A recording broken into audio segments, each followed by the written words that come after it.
Sur Vénus, il y fait beaucoup plus chaud que sur Mercure et pourtant elle est plus éloignée du Soleil. Mais alors, pourquoi ?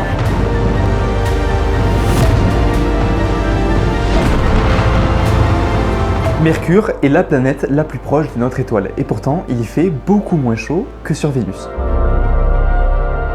Sur Mercure, les températures peuvent monter à 430 degrés, tandis que sur Vénus, on est sur un maximal à 472 degrés. C'est quand même énorme. Du coup, c'est quoi qui explique cet écart de température ?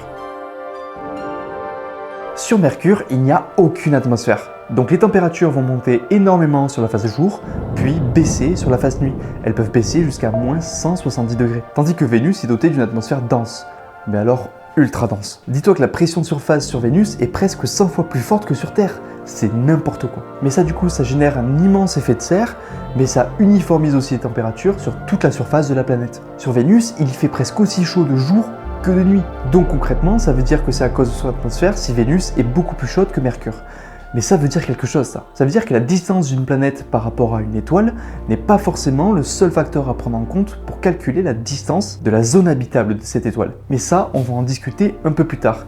Donc si tu veux pas louper ça, n'oublie pas de lâcher ton meilleur like, mais surtout n'oublie pas de me commenter si tu sais pourquoi sur Mars, la planète n'est pas habitable alors que pourtant elle est située dans la zone habitable du Soleil. Bref, ce sera le sujet de la prochaine vidéo. Donc sur ce, on se voit plus tard.